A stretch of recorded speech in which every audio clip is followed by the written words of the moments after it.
I'm a housekeeper at the Biltmore estate in Asheville, North Carolina, the largest private home in America with 250 rooms spread across 175,000 square feet of Gilded Age opulence. I've worked here for 6 months, and last week I found room 251. It's not on any map, not on any blueprint, not mentioned in any tour guide or historical document. I discovered it when I took a wrong turn on the 3rd floor and found a hallway that shouldn't exist, stretching beyond where the building's exterior wall should be. At the end of that hallway was a door with a brass number plate, 251. Inside was a bedroom, fully furnished in 1920 style, bed made perfectly, fresh flowers on the nightstand that smelled real, and a suitcase sitting open on the luggage rack with clothes neatly folded inside. The name tag on the suitcase read, Emily Vanderbilt, arrived March 15th, 1924, departed, blank. I researched Emily Vanderbilt. She was a distant cousin who came to visit the estate in March 1924 and was never seen again. Her disappearance was ruled a voluntary departure. Family assumed she'd run away or eloped, but no trace of her was ever found. And now I've discovered her room, preserved perfectly for 100 years, in a part of the house that architecturally cannot exist. This morning I found room 252, room 253, and room 254, each containing belongings of people who disappeared from Biltmore Estate between 1895 and 2019. 47 rooms total, all beyond the blueprint's 250, all containing evidence of missing guests. And in room 297, at the very end of the hallway, I found my own suitcase, my own clothes, my own name tag. Harlan Webb, arrived November 1st, 2024, departed, blank. I've been working here 6 weeks. I never brought a suitcase. I never checked in as a guest. But the estate has already prepared my room, already marked me as someone who will never leave. When I tried to exit the hallway, I couldn't find the door I'd entered through. Just more hallway stretching endlessly, with more rooms appearing. 298, 299, 300, each one numbered, each one waiting for its next permanent guest. I wandered for what felt like hours before I stumbled back into the main house through a service corridor I'd never seen. My watch said only 4 minutes had passed. That night, I found a folded note tucked under my apartment door on Charlotte Street. No signature, just 6 handwritten rules and a single sentence at the bottom. These kept me alive for 31 years. Follow them exactly, or your room will be ready sooner than you think. I don't know who left it, but I know now that I'm not the first employee to find the extra rooms, and I suspect whoever wrote these rules is still somewhere in that hallway, trapped in a room of their own. My name is Harlan Webb. I'm 29 years old, and I'm going to tell you exactly what's happening inside Biltmore Estate before my departure date gets filled in. The note was written on Biltmore stationery, the kind they sell in the gift shop near the stable cafe, cream-colored with the estate's crest embossed at the top. But this paper was old, yellowed at the edges, soft from decades of handling. The handwriting was cramped, urgent, pressed so hard into the page that I could feel the grooves with my fingernail. I sat at my kitchen table in my small apartment 3 blocks from Pack Square and read the rules by the glow of my laptop screen. Rule 1. Never clean room 147 after 9 p.m. If you find yourself assigned to that room past sunset, trade shifts or call in sick. The guest who stayed there in 1902 does not like to be disturbed during his evening routine, and he will know if you've touched his belongings. Rule 2. When polishing the mirrors in the oak sitting room, do not make eye contact with any reflection that is not your own. If you see someone standing behind you, keep polishing. They will leave when you finish the 3rd mirror. Rule 3. The service elevator between the 2nd and 3rd floors sometimes stops at a floor that does not exist. If the doors open and you see a hallway lit by gas lamps instead of electric lights, press the door close button immediately. Do not step out. Do not speak. Do not look at the woman in white standing at the end of the hall. Rule 4. George Vanderbilt's bedroom must be dusted every morning before 7 a.m. Leave a fresh glass of water on the nightstand. By evening, the glass will be empty. Do not question this. Do not stop leaving the water. Rule 5. If you hear a child laughing in the Halloween room after hours, walk in the opposite direction. Cornelia Vanderbilt was the only child raised in this house, and she died in 1976. The laughter does not belong to her. Rule 6. The hallway beyond room 250 can only be exited the same way you entered. If you forget which door you came through, sit down, close your eyes, and count backward from 100. When you open your eyes, the correct door will be marked with chalk. Follow it immediately. Do not explore further. I read the rules 3 times. Then I poured myself 2 fingers of bourbon from the bottle I kept above the refrigerator. Asheville's own Chemist Spirits, bought on a whim during a weekend trip to the South Slope Distillery District, and tried to convince myself this was some kind of elaborate prank. New employees get hazed. It happens everywhere. Someone in housekeeping had probably heard about my discovery, decided to mess with me, slipped this note under my door to see if the new guy would freak out. But that didn't explain how they knew about room 297, about my suitcase, about the name tag with my arrival date printed in neat typewriter font. I hadn't told anyone what I'd found. The next morning, I drove my pickup truck down Biltmore Avenue as the November fog lifted off the French Broad River, past the early joggers on the Greenway and the coffee shops just starting to flip their signs to open. The estate's gates appeared through the mist like the entrance to another world, which I was beginning to understand they might actually be. I clocked in at 6:15 a.m. My supervisor, a stern woman named Della who'd worked at Biltmore for 22 years, handed me my assignment sheet without looking up from her clipboard. "You've got Vanderbilt's bedroom first," she said. "Water glasses in the supply closet. Crystal, not plastic. And make sure you're done before the first tour group comes through." I stared at her. The water glass. Della's pen stopped moving. She looked at me for the first time, and something shifted behind her eyes. A flicker of recognition, maybe, or warning. "You read the note," she said. It wasn't a question. "How did you—" "Everyone who works here long enough finds the hallway eventually." She returned to her clipboard, but her voice dropped lower. "The rules aren't a joke, Harlan. I wrote them down myself in 1993 after I found my own room, number 267. My suitcase had clothes I hadn't owned in 15 years. She clicked her pen twice, a nervous habit. "Follow them exactly. Don't get creative. And whatever you do, don't go looking for answers in the archives." She walked away before I could respond, her orthopedic shoes squeaking against the polished marble floors. I had so many questions, but my watch read 6:47 a.m., and George Vanderbilt's bedroom needed its water. I grabbed the crystal glass and headed for the stairs. George Vanderbilt's bedroom sits on the second floor of the main house, accessible through a private corridor that most tour groups never see. The room itself is surprisingly modest compared to the estate's grander spaces. A carved walnut bed, heavy damask curtains, and a fireplace that hasn't held a real fire in decades. But there's a weight to the air in there, a thickness that makes your lungs work harder than they should. I set the crystal glass on the nightstand at exactly 6:52 a.m. The water caught the early morning light filtering through the windows, throwing tiny rainbows across the antique wood.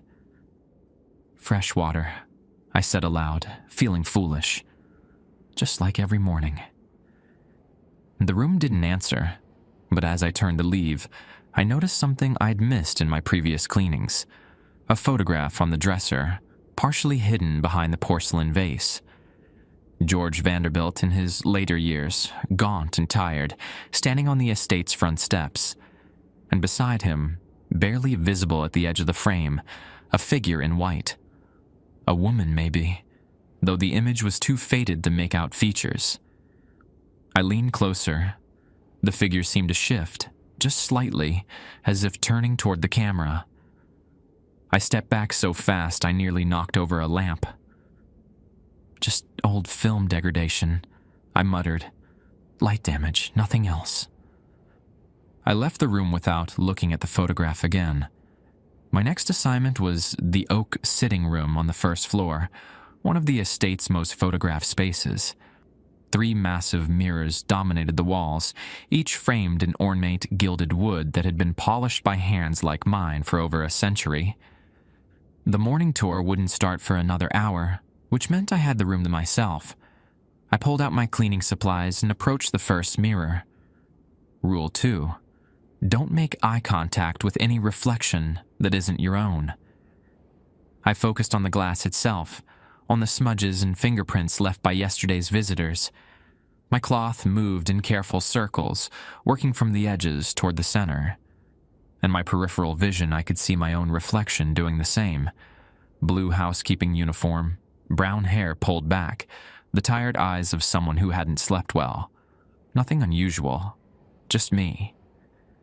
The second mirror was larger, stretching nearly floor to ceiling. I had to use the stepladder to reach the top corners, which meant my reflection was fragmented. Legs at one angle, torso at another, face barely visible above the gilt frame.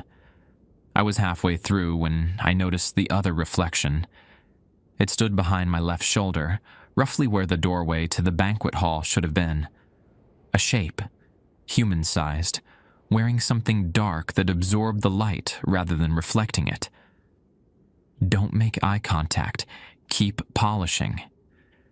My hand trembled, but I forced it to keep moving, circle after circle, working the cloth across the antique glass. The shape didn't move, didn't breathe as far as I could tell. It simply stood there, watching me work, waiting for something I couldn't name. I finished the second mirror and climbed down from the ladder. My legs felt disconnected from my body, like I was operating them by remote control. The third mirror waited on the far wall, smaller than the others, but positioned to catch light from the main window. The shape had moved. It was closer now, standing directly behind me. I could see it more clearly in this mirror, not details exactly, but suggestions. Broad shoulders, a head tilted at an angle that didn't quite match human posture, and where the face should have been, just darkness. Not shadow, not obscured features. Actual darkness, like someone had cut a hole in the world and forgotten to fill it in. Keep polishing. They will leave when you finish the third mirror. I pressed the cloth against the glass and scrubbed harder than necessary. My reflection's arm moved frantically, desperately, while the shape behind me remained perfectly still. I could feel something now. Not cold exactly, but an absence of warmth. The heat draining from the room inch by inch pulled toward that figure like water circling a drain. 30 seconds. I just had to finish this mirror. The cloth squeaked against the glass. My breath came in short gasps that fogged the surface, forcing me to wipe it clean again and again. The shape leaned closer.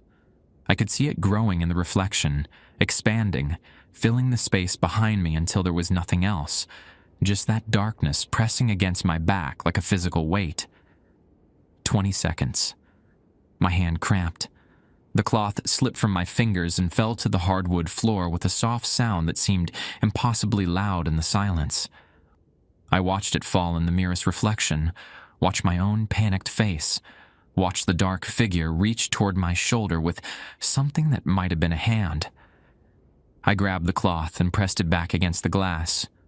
10 seconds. 5. I made one final circle across the bottom corner and stepped back.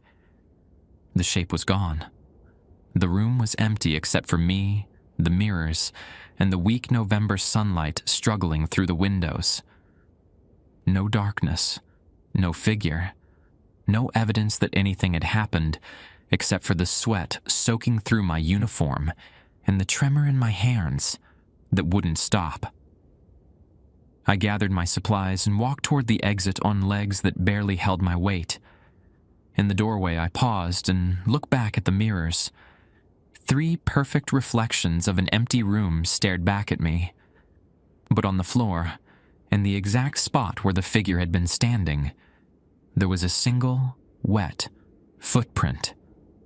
Dark water, almost black, shaped like a bare human foot, but wrong somehow. The toes too long, the arch too high, the heel twisted at an angle that no living foot could make. I watched as the footprint slowly evaporated, leaving nothing behind but a faint stain on the century-old wood. Della found me in the supply closet 20 minutes later, sitting on an overturned bucket with my head between my knees.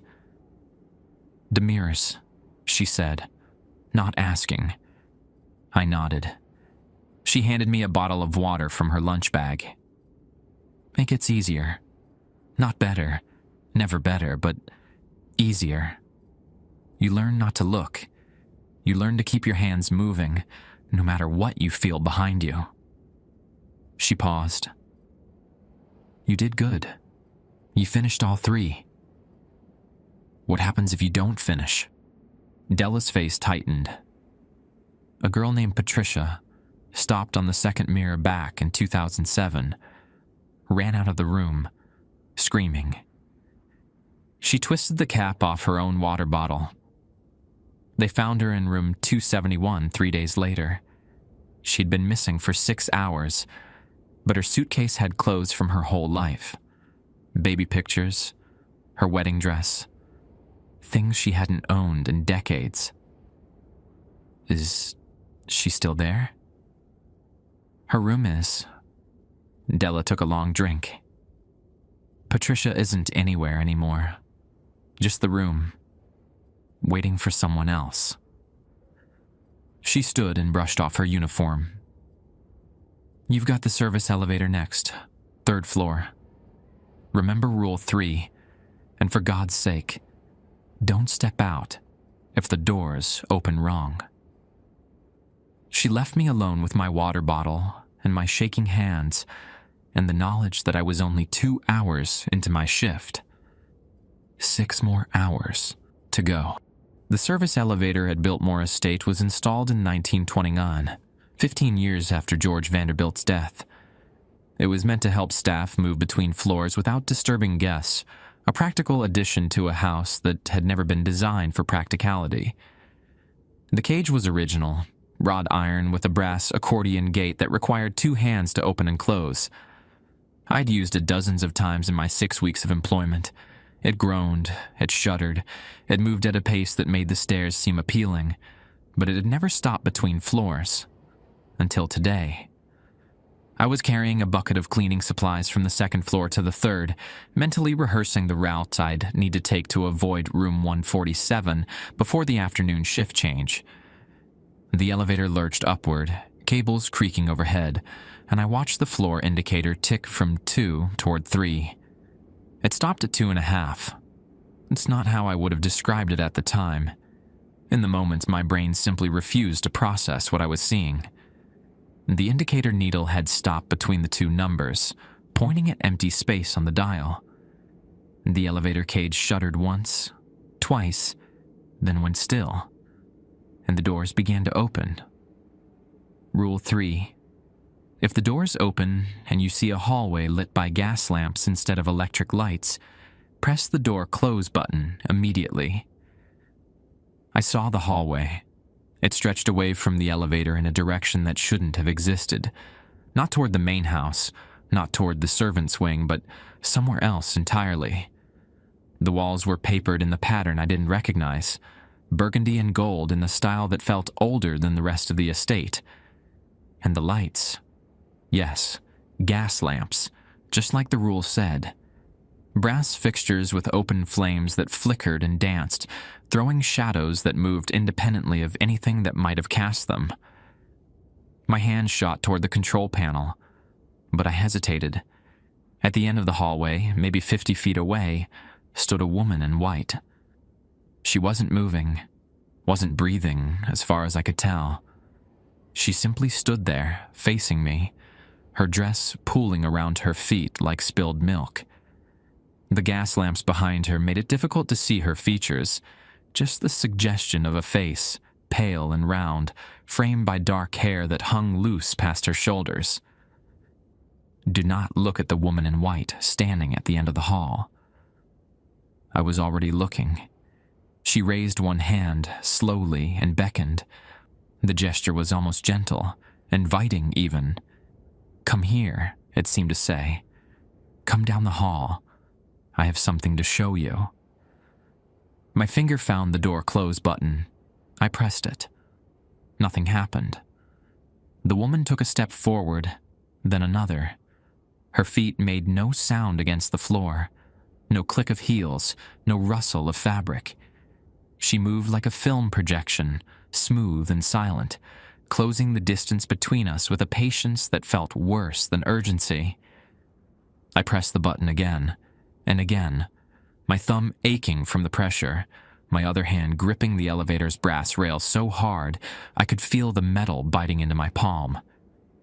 30 feet away now, the gas lamps began to dim as she passed them, not flickering out, just fading, as if she were draining the light from the air itself. The hallway behind her fell into shadow, and in that shadow I saw movement, other shapes, other figures waiting just beyond the edge of visibility. 20 feet. "Close," I whispered. "Please close. Please, please, please." The doors groaned. Metal scraped against metal as the accordion gate began to fold inward, inch by agonizing inch. Through the narrowing gap, I watched the woman continue her approach. I could see her face now, or rather, I could see where her face should have been. There was nothing there. Not darkness like the figure in the mirrors, not a void or a shadow, just smooth, pale skin stretched over the shape of a skull, unbroken by eyes or nose or mouth.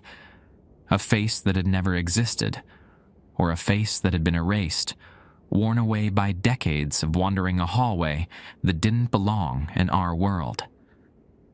10 feet. The doors closed. The elevator shuddered and resumed its climb. The indicator needle swung past 2.5, past the empty space that shouldn't have existed, and settled firmly on 3. The cage stopped. The gates opened onto a hallway I recognized, with electric lights and modern fire extinguishers and a window overlooking the estate's gardens. I stepped out and immediately fell to my knees. My body was shaking so violently that I couldn't control it.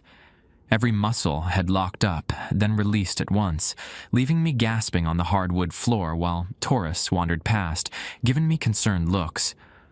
One woman in the Biltmore sweatshirt asked if I needed help, if she should call someone. "Low blood sugar," I managed to say. "Forgot to eat breakfast." She nodded sympathetically and continued toward the next exhibit. I stayed on the floor for another minute, counting my breaths, waiting for my heart to slow down. When I finally stood, I noticed something on my uniform. A smudge of white near my elbow, chalky and fine, like powder, or like dust from a dress that had been standing in a forgotten hallway for 100 years.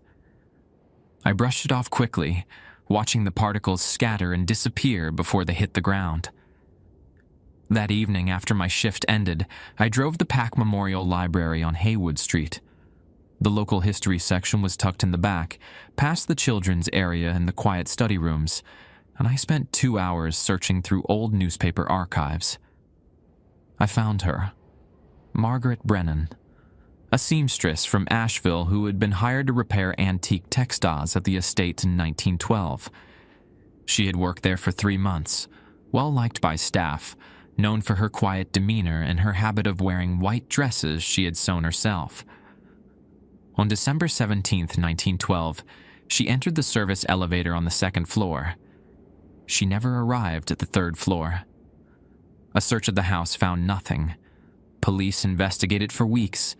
The Vanderbilt family offered a reward for information.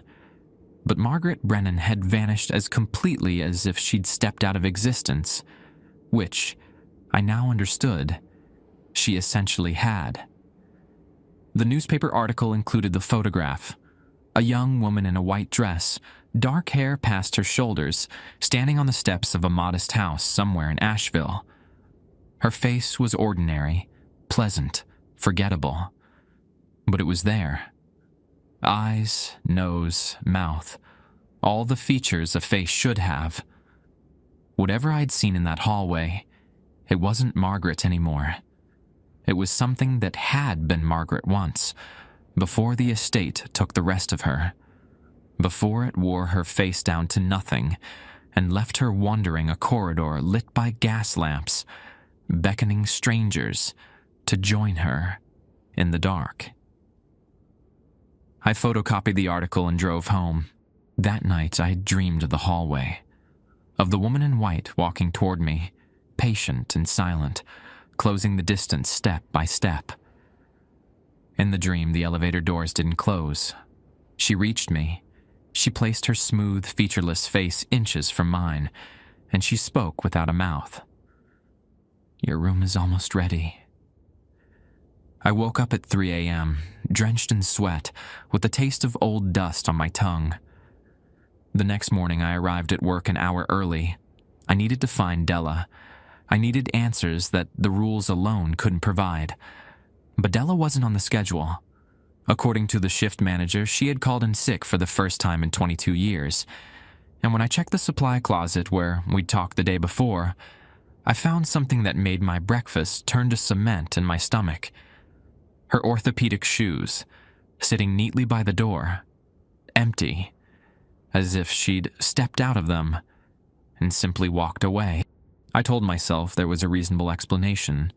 Della had felt sick, left her shoes because they were uncomfortable, driven home in a spare pair she kept in her locker.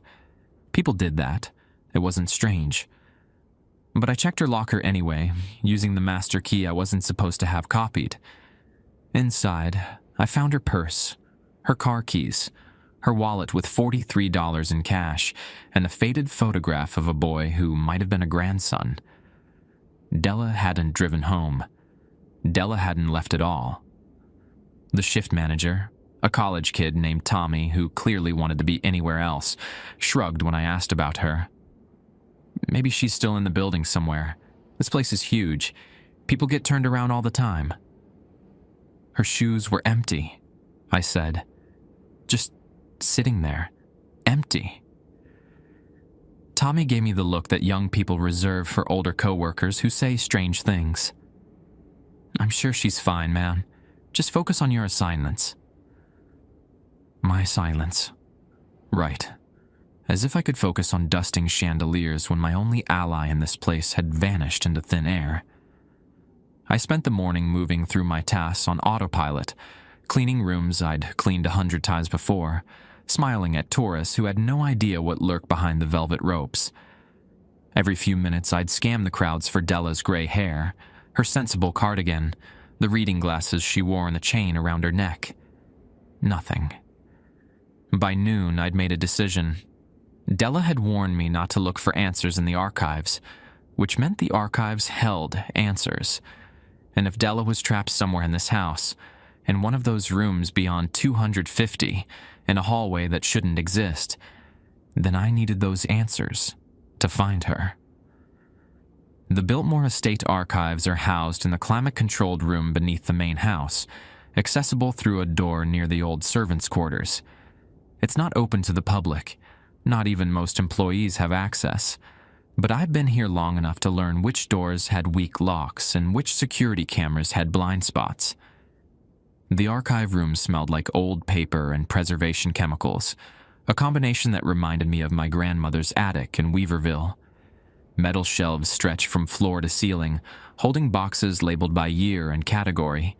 Construction records, guest ledgers, staff rosters, financial documents. A lifetime of Vanderbilt history compressed into cardboard and dust. I didn't know what I was looking for. I just started pulling boxes. 1985. The year the estate opened to its first guests. The ledger was leather-bound, pages filled with elegant handwriting listing names, arrival dates, and departure dates. I scanned through December, through November, through October, and there it was. October 23rd, 1895. Harold Whitmore. Arrived October 23rd, 1895. Departed, blank. The first one. The first guest who never left. I kept searching. More ledgers, more years. The pattern emerged slowly, like a photograph developing in a darkroom. Every few years, sometimes every few decades, a name would appear with a blank departure date. Staff members mostly, but occasionally guests. People who had entered the estate and simply ceased to exist. In 1902, a valet named Samuel Greer. In 1912, Margaret Brennan, the woman in white. In 1924, Emily Vanderbilt. In 1956, a gardener named Horace Ledbetter. In 1978, a security guard named Dale Messer. In 1993, a housekeeper named Rosalind Porter. And then, on a separate page in fresher ink, Room 267, Della Mae Sutter, arrived March 4th, 1993, departed, blank. Della had been here for 31 years. She'd found her room in 1993, just like she told me. But according to this ledger, she'd never actually left. Her arrival date was recorded. Her room was assigned. She'd been living on borrowed time ever since, working in a house that had already claimed her. Until today, when it finally collected. At the bottom of the box, beneath the ledgers, I found a folder labeled Vanderbilt G. Personal Correspondence, 1914.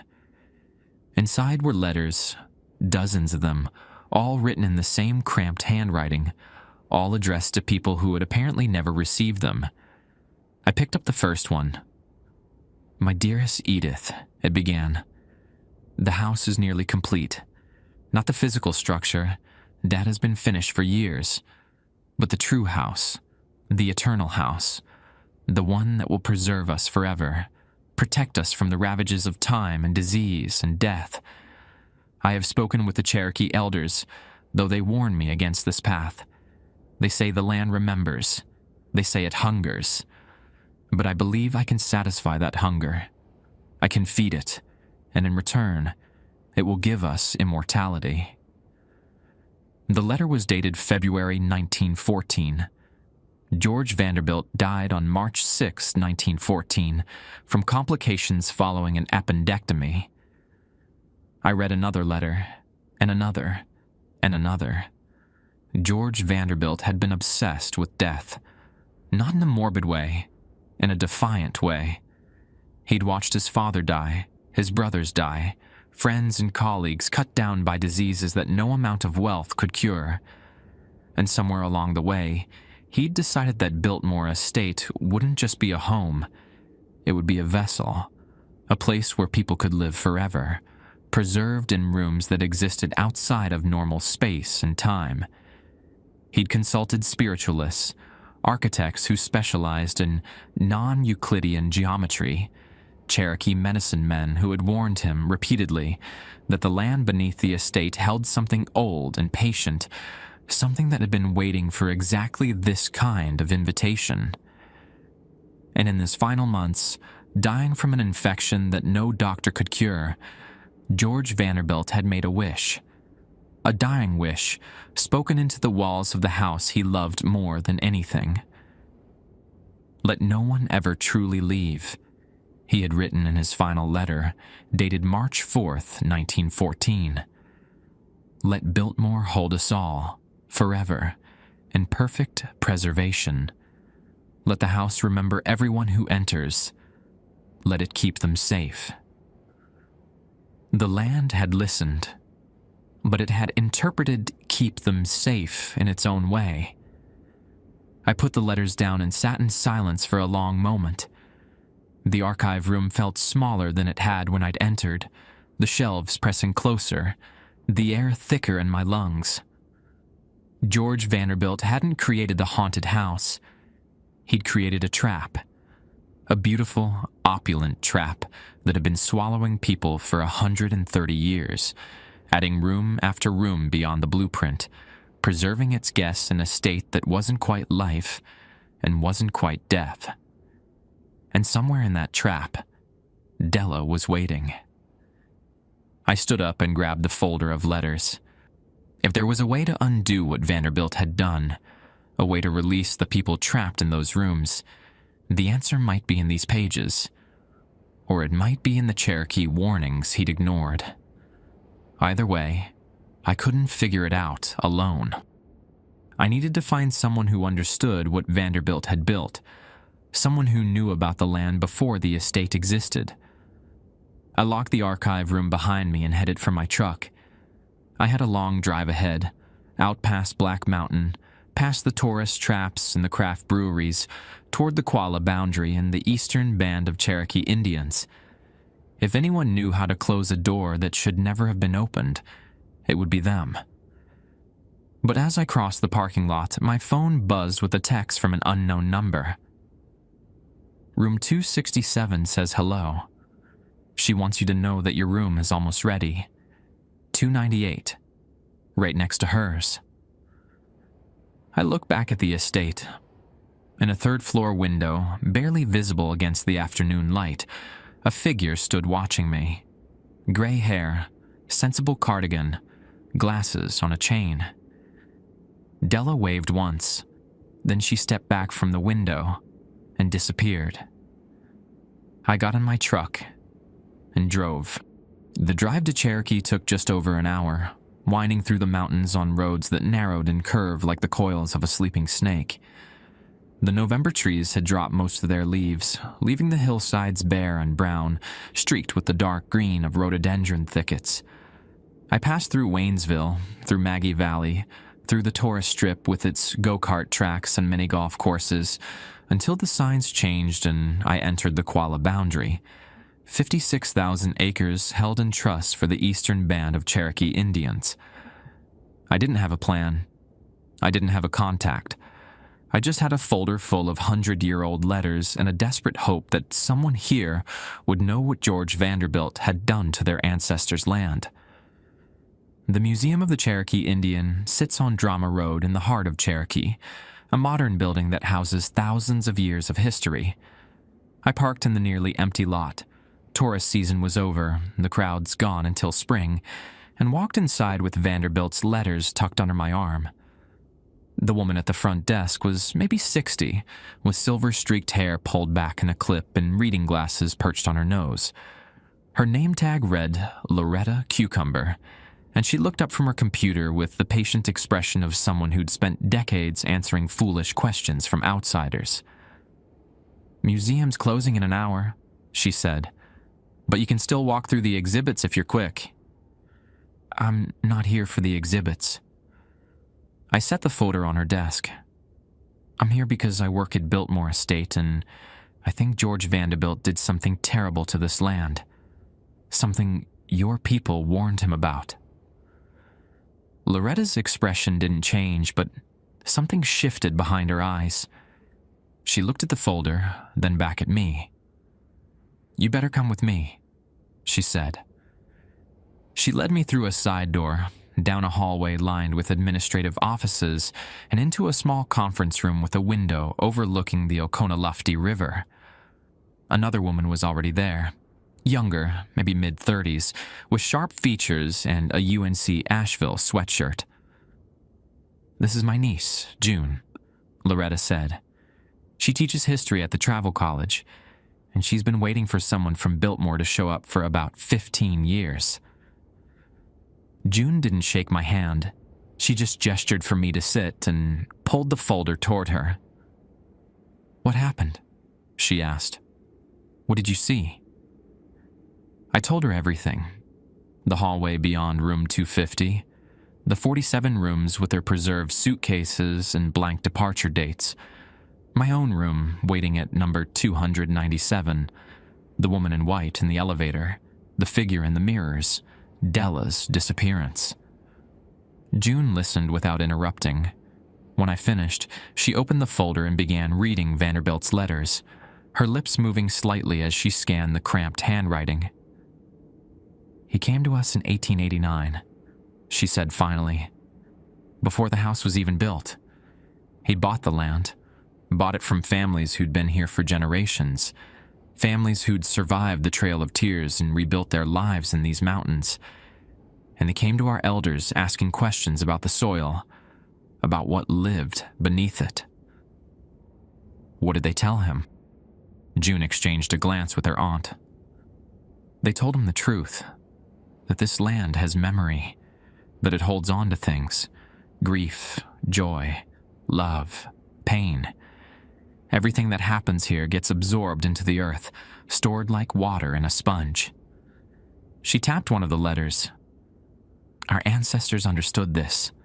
They built their villages with care, performed ceremonies to keep the land balanced, to make sure it released what it held instead of hoarding it." Loretta picked up the thread. "But Vanderbilt didn't want release. He wanted preservation. He was terrified of death. He can see it in everything he built. That house wasn't just a home. It was a monument to permanence. And when he realized he was dying, he asked the land to keep him. To keep everyone." "A dying wish," I said. "More than that." June pulled out one of the later letters, dated just days before Vanderbilt's death. "He performed a ceremony. Not one of ours, something he cobbled together from spiritualist nonsense and half-understood Cherokee traditions. He mixed his own blood with soil from beneath the foundation and spoke words that he thought would bind the house to the land forever. And it worked.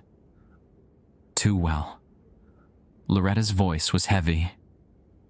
"The land heard him, but the land doesn't think like we do. It doesn't understand the difference between keeping someone safe and keeping someone trapped.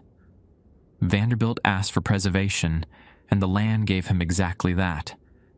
Everyone who enters that house gets preserved, held, stored away in rooms that the land creates just for them." I thought about Emily Vanderbilt's suitcase, clothes neatly folded, waiting for 100 years. About Margaret Brennan's faceless wondering. About Della waving from a window in a room that shouldn't exist. "How do I stop it?" I asked. "How do I get those people out?" June leaned back in her chair. "You can't undo what Vanderbilt did. The land has been holding those people for over a century. They're part of it now." "So, they're just trapped forever? There's nothing—" "I didn't say that." She held up a hand. "The land holds things, but it can also release them. That's what her ceremonies were for. Acknowledgement, recognition. You have to make the land understand that it's time to let go." "How?" Loretta answered. "Two things. First, the Vanderbilt family has to acknowledge what George did. They have to formally renounce his wish, speak it out loud in the house, tell the land that they don't want this anymore. The wish came from Vanderbilt blood, and Vanderbilt blood has to take it back. And second, the land needs to be honored, not appeased, honored. Vanderbilt took and took and took, but he never gave anything back. He never acknowledged whose land he was building on, whose ancestors were buried beneath his wine cellar." June's voice hardened. "That estate sits on ground where our people lived for thousands of years. And in the 130 years, not once has anyone officially recognized that, not in any meaningful way." I thought about the estate's tours, the gift shops, the winery. millions of visitors every year, and none of them knew they were walking on stolen ground, on land that had been remembering that theft, hoarding that grief, for longer than anyone alive. If the Vanderbilt family acknowledges the original inhabitants, I said slowly, and renounces George's wish at the same time, then the land might release what it's holding. June nodded. The rooms beyond 250 would collapse. The people inside would be freed. She paused. But there's no guarantee they'd survive. Some of them have been in there for decades. The bodies might not handle the transition. What about the ones who've been there longer? Emily Vanderbilt has been trapped since 1924. That's 100 years. Loretta and June exchanged another look. Longer this time, weighted with something I couldn't read. The lamb preserves, Loretta said carefully. It doesn't age. If Emily Vanderbilt walks out of that room, she'll be the same age she was when she walked in. She hesitated. But her mind will have experienced every moment. 100 years of consciousness in a room that never changes. Some of them might not be whole anymore. I thought about Margaret Brennan's missing face, about what a century of isolation might do to a person's sense of self. I have to try, I said. Even if some of them can't be saved, I have to try. June studied me for a long moment. Then she reached into her bag and pulled out a small leather pouch. Tobacco, she said, pressing it into my hands. When you perform the ceremony, offer this to the land. It's a gesture of respect, of giving back. She closed my fingers around the pouch. And you'll need a Vanderbilt, someone with direct bloodline connection to George. Without that, the land won't listen. How am I supposed to find a Vanderbilt descendant willing to help? Loretta smiled, but there was no humor in it. The current generation knows something is wrong with that house. They've known for years. They just don't know what to do about it. She wrote something on a scrap of paper and handed it to me. This is a number for the family's private office. Tell them you've spoken with us. Tell them we're willing to help if they are willing to acknowledge. I looked at the number, then back at the two women who had just handed me the key to undoing 100 years of supernatural imprisonment. Why? I asked. Why help me? I'm just some housekeeper who stumbled into something he doesn't understand. June stood and walked to the window, looking out at the river. Because those people trapped in that house deserve to be free, she said. And because the lamb deserves to be healed. Vanderbilt's wish has been poisoning it for over a century. Every person it absorbs makes it hungrier. Every room that creates stretches it thinner. She turned back to face me. If this keeps going, eventually the house won't just trap visitors. It'll start reaching beyond its walls, and to Cherokee, and to Asheville, and to everywhere. The land is growing. The land is starving. Her eyes met mine. And right now, you're the only person who can feed it what it actually needs. Not more prisoners. Just acknowledgement. Just respect. I pocketed the phone number and a tobacco pouch. Thank you, I said. Both of you. Loretta walked me back to the lobby. At the door, she put a hand on my arm. One more thing, she said. When you go back into that hallway, and you will have to go back, don't look for your own room. Don't open that door. The moment you step inside, the land will consider you claimed. You'll be preserved whether you want to be or not. What if I can't find my way out? Then you better hope that ceremony works. She squeezed my arm once, then let go. Good luck, Harlan Webb. The land is watching you now. Make sure it sees something worth releasing. I drove back to Asheville as the sun set behind the mountains, painting the sky in shades of orange and red that looked almost like fire. Tomorrow, I would call the Vanderbilts. Tonight, I would try not to dream of room 298. I made the call the next morning from my apartment, sitting at the same kitchen table where I'd first read the rules. The number Loretta had given me rang 4 times before someone picked up. Vanderbilt Family Office. The voice was female, professional, guarded. How may I direct your call? My name is Harlan Webb. I'm the housekeeper at the Biltmore estate, and I need to speak with someone in the family about room 251. Silence. Ben. Please hold. I waited for nearly 10 minutes, listening to classical music that I recognized from the estate's audio tours. Vivaldi, maybe, or something close to it. When the line clicked back, a different voice spoke. Older, male, with a careful diction of someone who'd spent a lifetime choosing his words precisely. Mr. Webb, my name is William Vanderbilt Cecil. I'm George Vanderbilt's great-great-grandson. A pause. You mentioned room 251. Yes, sir. I found it last week, and I found the others. All 47 of them, including my own. Another silence, longer this time. When William spoke again, his voice had lost some of its polish. We've been waiting for this call for a very long time, Mr. Webb. Where are you now? An hour later, I was sitting in a private office on the 4th floor of the estate, a room I'd never known existed, accessible through a door disguised as a bookcase in the library. William Cecil was in his 70s, with silver hair and the kind of bone structure that photographed well. His daughter, Rachel, sat beside him, mid-40s, dark hair, wearing jeans and a sweater that cost more than my monthly rent.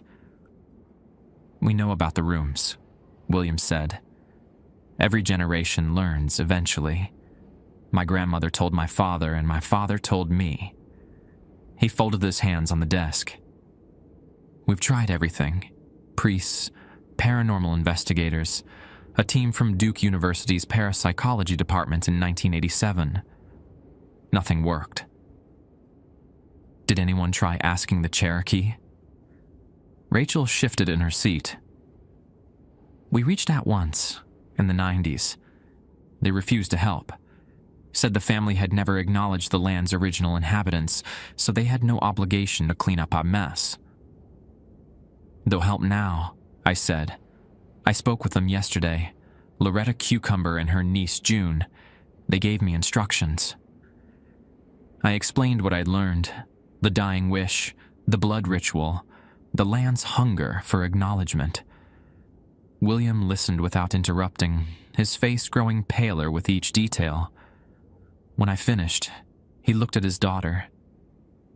He's describing exactly what great-great-grandfather wrote in his final letters, he said. The ones we keep in the family vault. The ones no one outside this room has ever seen. I found copies in the archives, I said.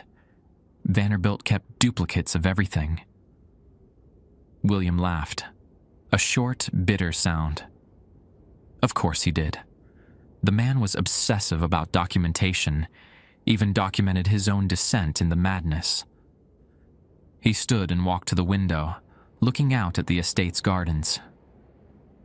What do you need from us, Mr. Webb? 2 things. First, you need to formally renounce George Vanderbilt's dying wish. Speak it out loud, in the house, with intention. The land has to hear a Vanderbilt take back what a Vanderbilt gave. And second, you need to acknowledge the Cherokee, not just privately, publicly. A formal statement recognizing that this estate was built on their ancestral land, but the Vanderbilt family took something that wasn't theirs to take. Rachel stood up. Do you have any idea what you're asking? A public acknowledgement like that could have legal implications. Land claims, reparations. Rachel. William's voice was quiet but firm. 47 people are trapped in rooms that shouldn't exist. One of them is Emily, your great-great-aunt. She's been in there for 100 years. He turned back to me. When do we need to do this? Tonight, if possible. The longer we wait, the stronger the lance hold becomes. And there's something else. I pulled out my phone and showed them the text I'd received. Della Mays Sutter. She worked here for 31 years, and she disappeared yesterday. She's in room 267 now. If we don't act soon, she'll be as far gone as the others. William read the text, his jaw tightening. I knew Della. She trained my daughter when Rachel worked here one summer during college. He handed the phone back. Tonight, what do we need to do? We spent the afternoon preparing. June arrived around 4 o'clock, driving an old pickup truck with travel tags and a dream catcher hanging from the rearview mirror. She brought sage, tobacco, and a drum that she said had belonged to her grandmother. The ceremony needs to happen in 2 places, she explained as we gathered in the main hall. First here, in the heart of the house, where Vanderbilt spoke his original wish. Then at the entrance to the hidden hallway, where the land's hunger is strongest. How do you know where he spoke the wish? Rachel asked. June pointed upward. This room sits directly above the foundation's center point, the place where Vanderbilt mixed his blood with the soil. I can feel it. She placed her hand on the marble floor. The land is thin here, stretched. It's been holding so much for so long that it's starting to tear. We waited until the estate closed to visitors at 8 o'clock. The last tourists filed out, the gift shops shuttered their doors, and the security guards made their final rounds. By 9, the house was empty except for our small group: William, Rachel, June, and me. The main hall looked different at night. The grand staircase rose into shadows that seemed deeper than they should have been. The paintings on the walls, portraits of Vanderbilt's long dead, watched us with eyes that caught the light. June began the ceremony with tobacco, sprinkling it in a circle around us while speaking words in Cherokee that I didn't understand. The drum beat steady and slow like a heartbeat, echoing off the stone walls. The land is listening, she said. Now, the renunciation. William stepped forward. His hands were shaking, but his voice was steady. I am William Vanderbilt Cecil, great-great-grandson of George Washington Vanderbilt. I stand in the house my ancestor built, on the land he claimed. He took a breath. And I renounce the wish he made upon his death. I renounce his request that this house hold its visitors forever. I renounce the binding he created with his blood and his words. Let the land release what it has held. Let the prisoners go free. The air changed. I felt it, like a pressure drop before a storm. A sudden heaviness that made my ears pop and my chest tighten. The portraits on the walls seemed to lean forward, listening. June nodded. Now the acknowledgement. Rachel stepped up beside her father. Her voice was softer but no less firm. The Vanderbilt family acknowledges that this estate was built on land belonging to the Cherokee people. Land that was taken without consent, without respect, without recognition of the lives and histories that came before us. We honor those who lived here first. We honor their ancestors, and we ask for their forgiveness. She pulled the tobacco pouch from her pocket, the one June had given me, which I'd passed along, and emptied it onto the floor. The drum stopped. For a moment, nothing happened. The house was silent, the kind of silence that presses against your eardrums and makes you question whether you've gone deaf. Then, the floor began to vibrate. It started small, a tremor, barely noticeable, like a heavy truck passing on a distant road. But it grew. The chandeliers overhead began to sway. The portraits rattled against the walls. A crack appeared in the marble floor, running from the center of June's tobacco circle toward the grand staircase. "It's working," June said. "The land is releasing. We need to get to the hallway now before it closes." We ran. Through the tapestry gallery, past the library with its hidden door, up the servants' stairs to the third floor. The house shook around us, plaster dust raining from the ceiling, light fixtures swinging wildly. I could hear something behind the walls, a sound like breathing, like the house itself was exhaling after holding its breath for a century. The hallway was there, stretching beyond where the exterior wall should have been, but it was different now. The doors were opening, one by one, spilling light into the corridor, and people were stepping out. A man in Victorian clothing, blinking in confusion. A woman in the flapper dress, her hands pressed to her mouth. A teenager in bell-bottoms. A security guard in the uniform from the 1970s. They kept coming, dozens of them, all ages, all eras, all stumbling into the hallway with the dazed expressions of people waking from a long sleep. At the far end, I saw Della. She was walking toward us, her orthopedic shoes squeaking on the floor that was already beginning to crack beneath her feet. "Harlan," she called. "Harlan, I can hear the drums. What did you do?" "I found help," I called back. "Come on. We need to get everyone out before the hallway collapses." Behind her, the numbered doors were disappearing. 297, 296, 295, each one winking out of existence as the land released its hold, the corridor shrinking like a deflating balloon. We had minutes, maybe less. I ran into the collapsing hallway without thinking. Behind me, I heard June shouting something about staying together, about the land being unstable. But her words dissolved into the chaos of creaking walls and splintering wood. The freed prisoners were confused, disoriented, stumbling into each other as they tried to understand what was happening. A woman in Edwardian dress grabbed my arm, her fingers digging in hard enough to bruise. "Where am I?" she demanded. "I was just in my room. I was waiting for dinner. What year is it?" "It's 2024, I said. "Ma'am, I need you to walk toward the light at the end of the hall. Can you do that?" Her face crumpled. 2024? But I arrived in... It was 1907. I remember the snow. There was snow on the mountains. 117 years. This woman had been trapped in her room for 117 years. "I'm sorry," I said. "I'm so sorry. But you need to move now. The hallway is closing." I guided her toward the exit where William and Rachel were pulling people through, counting heads, directing the stream of dazed, time-lost souls toward the main house. June stood at the threshold, her drums still beating, keeping the doorway open through sheer force of will. The numbers on the doors kept vanishing.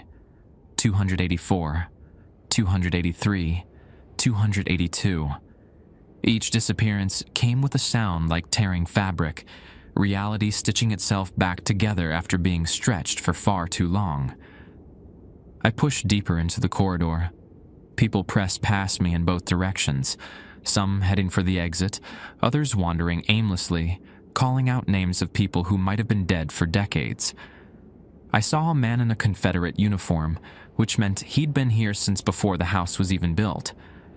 The lamb had been hungry long before Vanderbilt made his wish. "Della!" I shouted.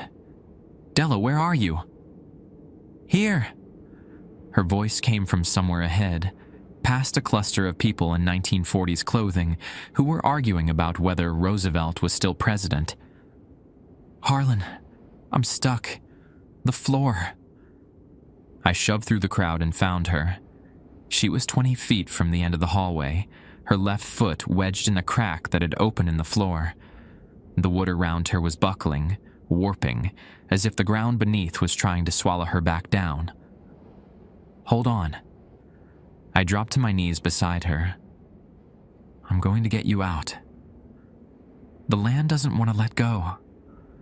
Her voice was strained, her face pale. "I can feel it pulling. It's been holding me for 31 years, Harlan. It thinks I belong to it." "You don't." I grabbed her leg and pulled. The crack widened and something beneath the floor moved. Something that felt organic, alive, reaching up through the splintered wood like fingers made of root and stone. "You belong out there. You have a grandson in that photograph. You have a life." I had a life. Before I found my room. Before I spent 3 decades wondering when the departure date would fill in. She laughed, but there was no humor in it.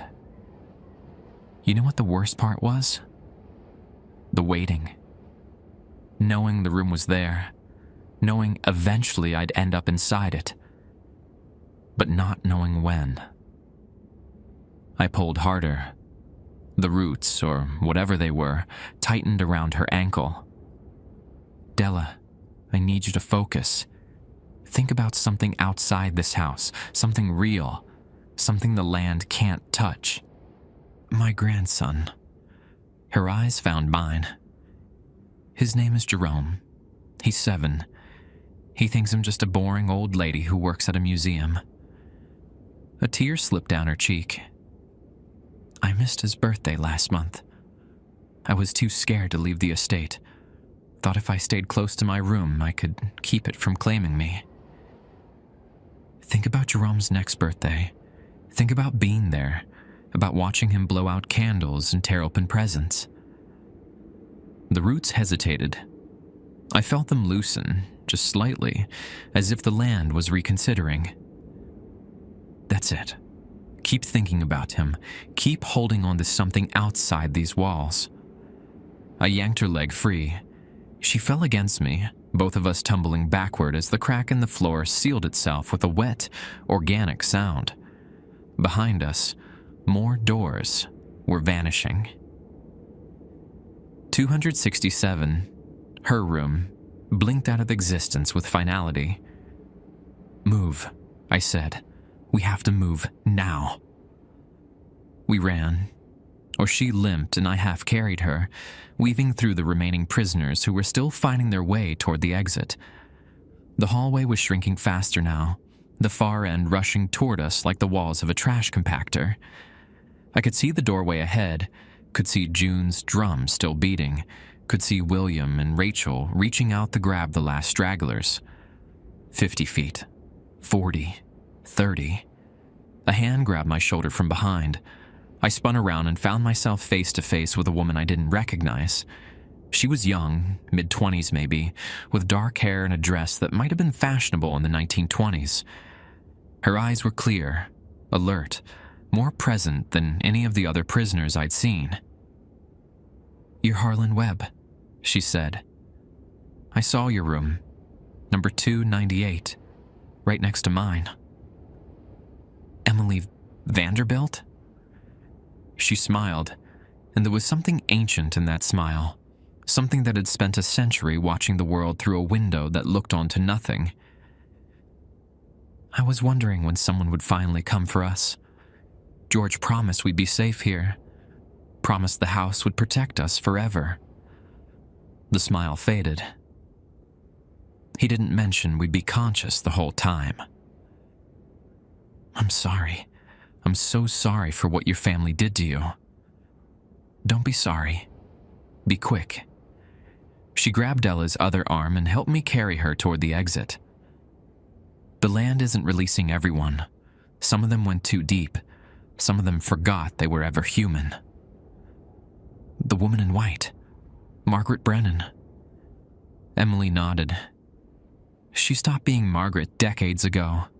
She's part of the house now. Part of the hunger." Her voice dropped.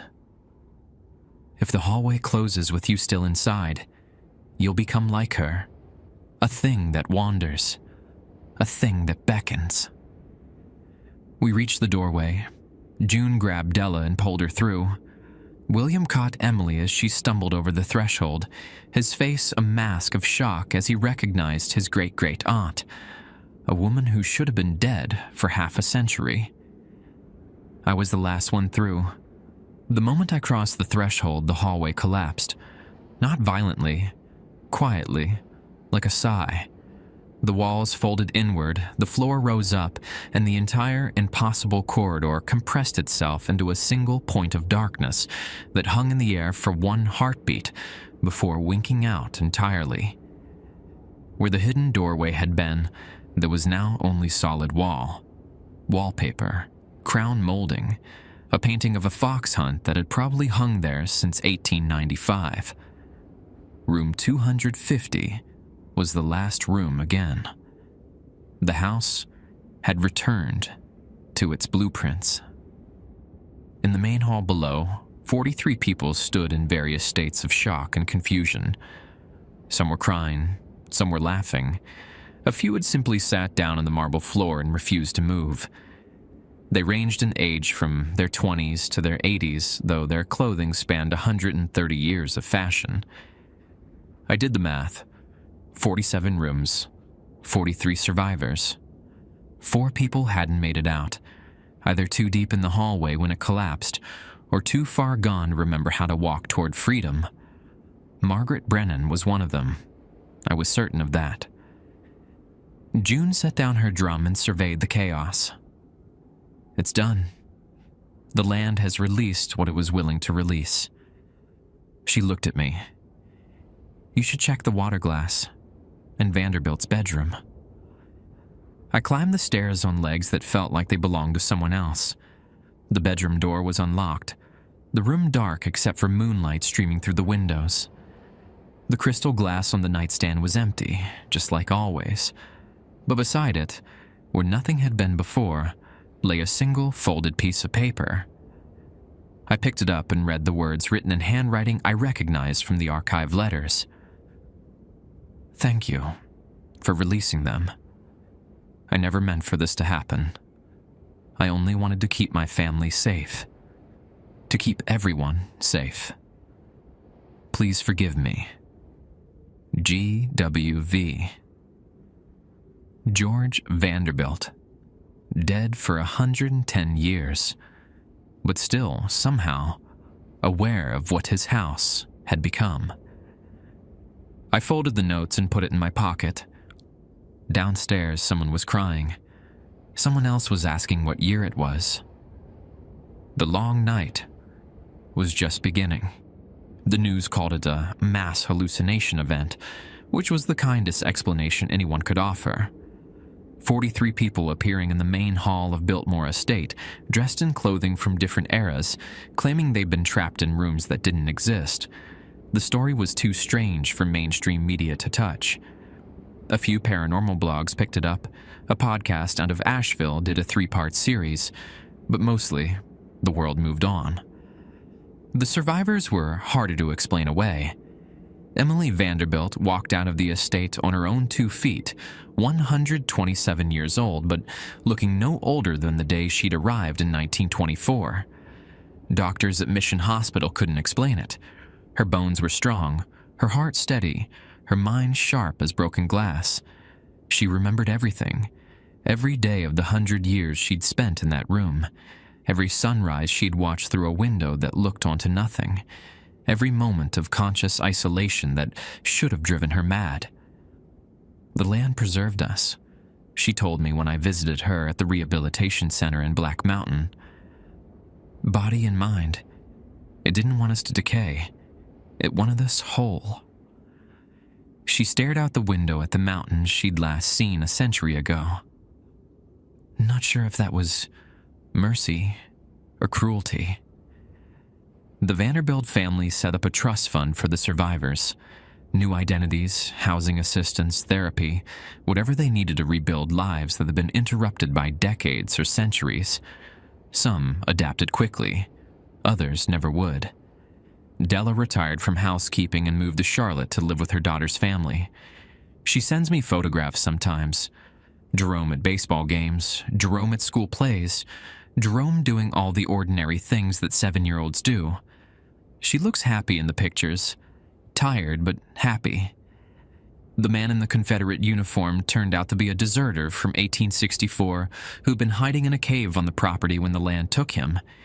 He's 183 years old now, technically, though he looks about 35. Last I heard, he was working at a historical society in Raleigh, consulting on Civil War artifacts. He refuses to talk about his time in the room. William Cecil announced the formal acknowledgement 2 weeks after the incident, a public statement recognizing that Biltmore Estate was built on Cherokee ancestral land, accompanied by a significant donation to the Eastern Band's Cultural Preservation Fund.